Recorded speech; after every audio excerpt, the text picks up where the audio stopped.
What is going on, YouTube? This is Jim back with another video here today to talk to you guys about the latest from 343 Industries, their official responses to everything Halo Infinite in their weekly Halo Waypoint blog, which I'm going to pull up here in just a brief second.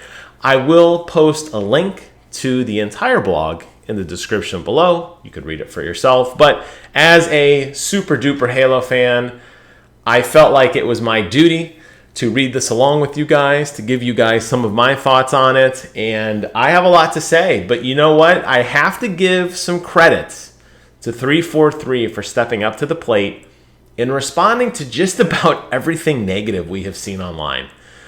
They address a litany of topics all the way down the board, and it's very interesting that they are humble in a way, talking about it. I guess you could say it's good or bad, honestly, depending on how you think about it, because the truth is, this is very odd for a game company to receive this amount of criticism and then to respond to it. A lot of times they just kind of don't say anything. This is a very interesting PR move, and I'll be very interested to see how it works out.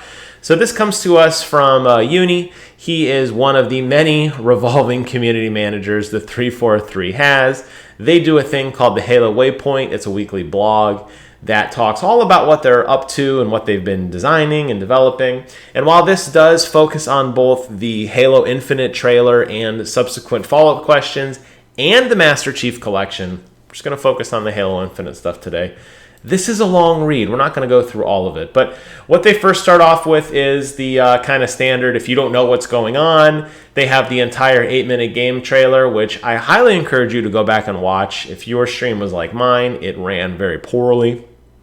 This looks great. At least image quality of the YouTube hamster will work on this video. Obviously, the image quality is suspect, but it's not hitching or skipping. I'll just go ahead and say that. They've also released a separate gameplay trailer, a Step Inside trailer, a track from the upcoming soundtrack called Set a Fire in Your Heart, which is really, really good.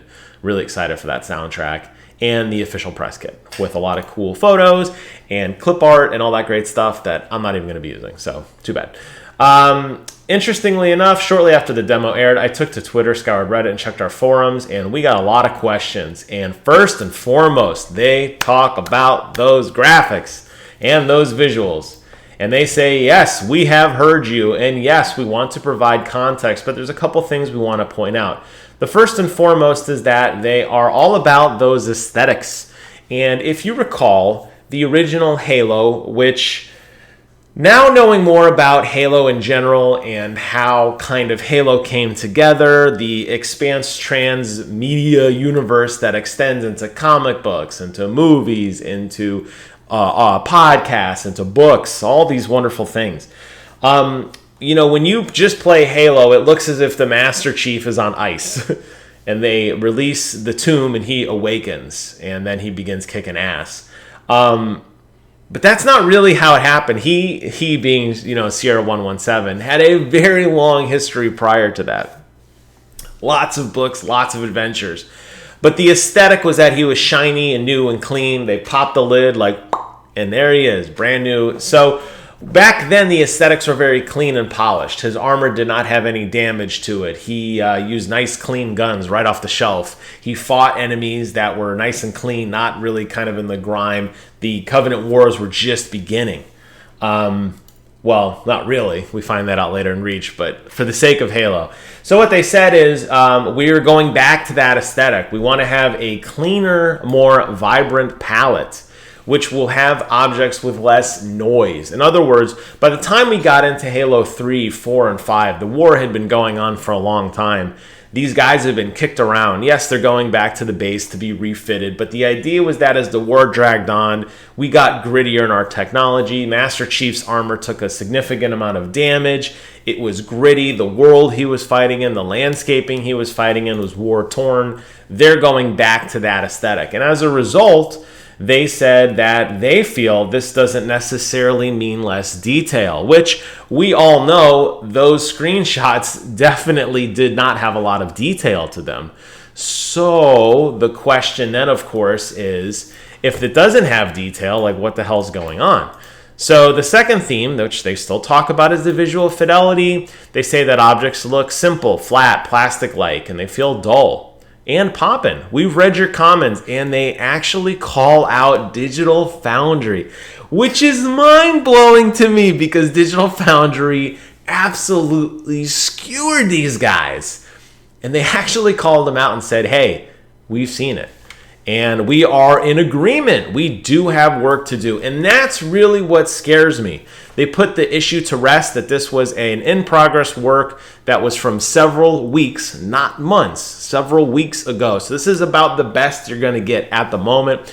So they have really no excuse. They said a lot of systems are already in progress. And while the scenes are taking them seriously, the team is focused to fixing things.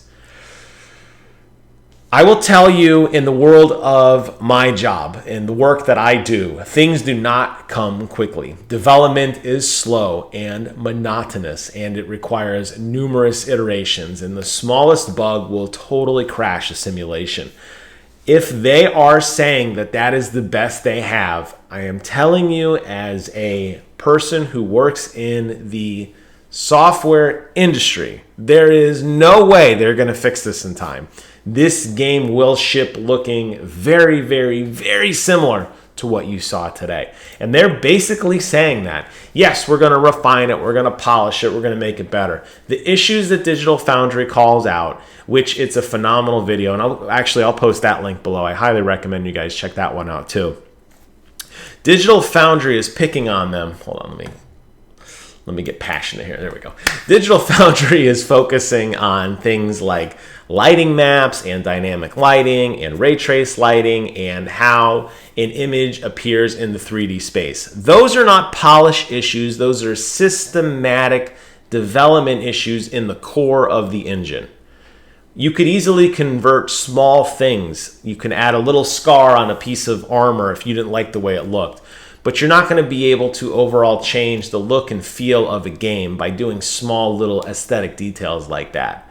This is incredibly troubling, and this is worrisome, and I'll be honest, this is really them admitting, yeah, it is going to be what it's going to be, which is scary, honestly. And that's going to have a lot of repercussions on sales of the Series X, and that's going to have a lot of repercussions on the thoughts of the franchise as a whole. I've been very clear that I think the Master Chief has come a long way, but it took 6 years for that to happen. Xbox cannot afford that. I digress. What about multiplayer, beta, and flighting? It said, look, COVID-19 happened. We know. We really want to get you guys out some multiplayer, but it's probably not going to happen. They'll be relying on flighting and feedback, but we're probably not going to be able to do it. And honestly, I understand it. I like the idea of flighting in general. I'm a big participant of this on the Halo program. I do it for PC all the time. I like to give back feedback, and they are very responsive. They want to know. They want to put the game in the hands of the players. They want to see how it looks on different hardware profiles, particularly on PC. What kind of bugs are you experiencing? How does it sound? That's a lot of the reasons why, honestly, Halo reached sound profile, and really what the work they did with the Halo 3 sound engine got so much better was because of things like flighting. So that's cool. Unfortunately, I think the multiplayer beta probably not going to happen. Here's some good questions. What happened to Cortana, the Created, the Blue Team, Fireteam Osiris, Commander Lasky, the UNSC Infinity, the Arbiter, Atriox? All these great questions. What the hell is going on? And they said, this is the line right here. As many of you know, I'm opposed to spoilers. Rest assured, your answers will be answered just by playing the game. And I just got done telling you guys how Halo Combat Evolved really doesn't start at the beginning. You really have to go to Reach and even pre-Reach to understand the idea of the Spartans, the UNSC, all that wonderful stuff. Sounds like they've learned their lesson. Despite the fact that we're going to have a book coming out between now and the launch of Halo Infinite that's going to bridge the gap, despite the fact that it's going to take place years after the events of Halo 5, they said they will answer our questions. Now, I really hope they take time to really, truly answer these questions and not just a quick one-off line so they can just check it off the box and say, yep, we talked about these things. But they said we will do our best to answer them. They don't say all, they say many. A little bit of worry there. For most everyone else, I'll read it, I'll know about it. But for everyone else, Yeah, I think you guys need to stick to what's in the game. You know, people like games and sequels that follow the game. Remember, this was a game before it was a book, before it was a comic book, before it was a podcast. This was a game. Stick to your roots, do what's best. How do you pronounce Eschurum? There it is. I think I said it wrong last time. I think I said Escharum. It's Eschurum. Great. There he is in all his low resolution detail. Who are the voice actors, which a lot of people confirmed. I think Darren DePaul and I know Darren DePaul for sure took to Twitter almost instantly. People figured out it was him. Nicholas Roy as the pilot, which great. I don't know why this is a big deal, but they're answering all the questions. Will we get a chance to play the campaign demo? Yes, you will be able to play it. Awesome. Don't know when, but I'm ready. Are there kill barriers or are there return to battlefield zones in the campaign? No question mark, but I won't pick on you guys. They said we've tried our best to reduce these areas as much as possible, but in most cases, if you can see it, you can go there, which is really cool. A lot of these open world games like to put very clever wrappers around things. Last of Us 2, notorious for this. God of War, notorious for this. They'll put you in play zones, but you can't really get to everywhere you think you should be able to get to because there's like a tree or a rock or something in the way. The idea that they're adding a grappling hook, that they're adding some verticality to this game would indicate to me it's going to be a very expansive world, obviously vertically and horizontally. I think that means we're going to be able to explore a lot and see a lot. I'm really excited for that. So they're very clear that, hey, look, it's an open world game. We are committing to this open world design, which is great. What about split screen and co-op? Yes, split screen will reappear. Yes, co-op will happen. Yes, you can play on your couch with a friend. This is not a huge deal for us now in COVID land, but back in the past, Halo for a lot of people was a co-op game, and they're committing to that, which is great. Is there a battle rifle in Halo Infinite? Yes, you'll be able to catch a glimpse of the BR-75. More on weapons, though. You saw my video. You saw me detailing the Mark 50 sidekick and the CQS-48 Bulldog. Looks cool, but what about the original guns? And they say, unfortunately, the classic Magnum and the tactical shotgun are not going to make a return. They may be in multiplayer. I don't know. They are trying a slightly different approach here. It seems to me, as I've watched the trailer now probably 5 times, today? No. I've watched it quite a bit.